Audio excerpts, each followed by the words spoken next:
The First Lady is stepping into that escalating feud between President Trump and the host of the cable news show, Morning Joe. This as Senate Republicans are back home for the July 4th holiday, facing constituents who have a lot of questions and a lot of concerns about the health care bill. Meantime, President Trump has just thrown a major curveball, tweeting that if Republicans can't get the votes for their bill, they should repeal Obamacare now and replace it later. So what does it all mean? ABC's Gloria Riviera is in Bedminster, New Jersey, where the president is spending this holiday weekend.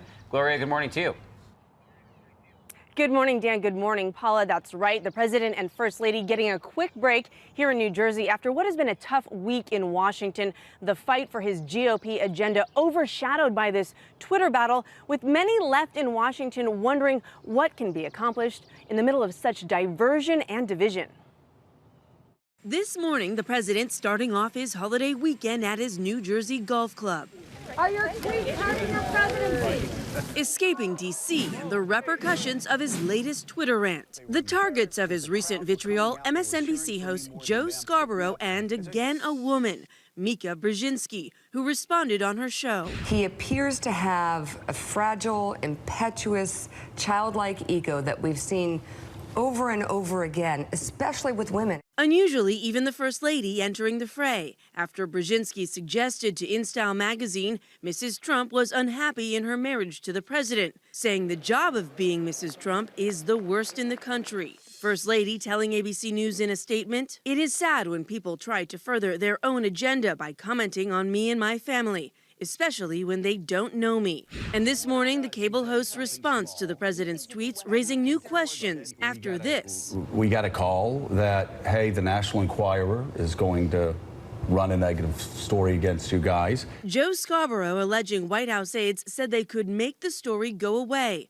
The president and the supermarket tabloid's publisher are friends. They said if you call the president up and you apologize for your coverage, then he will pick up the phone and basically spike the story. Trump denying the allegations in a tweet, saying Scarborough called me to stop a National Enquirer article. I said no. The president's Twitter account also throwing a curveball into the health care battle Friday, telling GOP senators that if they cannot agree on a plan to repeal and replace, they should immediately repeal and then replace at a later date. But as Republican lawmakers return home for holiday recess, they're already hearing frustration from constituents over the lack of progress. We don't know where the final bill will end up. Let's just say that.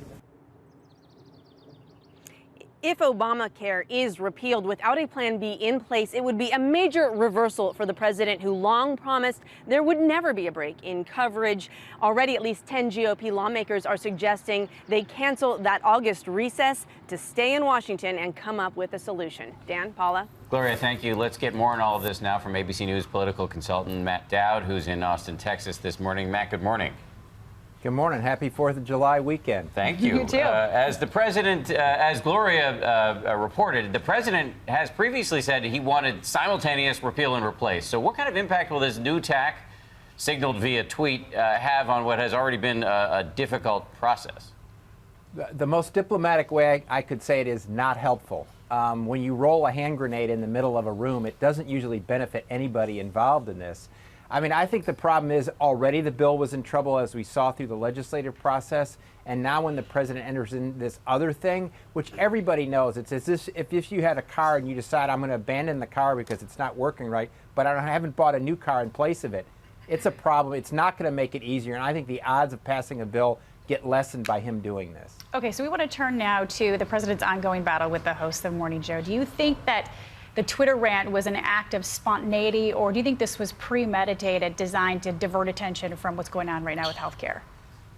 Well, you know, too often in politics we try to attribute some grand strategy when actually it's just accidental things that happen in this. I think so many people that support the president say that he plays 3D chess, but really he plays checkers in this. And when your child takes the checkerboard and throws it on the floor and gets mad about something, it doesn't mean he has a strategy. It just means he has impulse control problems. Does your child ever take the checkerboard and throw it on the ground, Dan? Well, he'll throw anything if you let him get close enough to it. I think we just got a glimpse into how Matt plays checkers, by the way, Yeah, everybody. exactly. Matt, it's always great. to have you on the show. Great Thanks to for be joining here. us.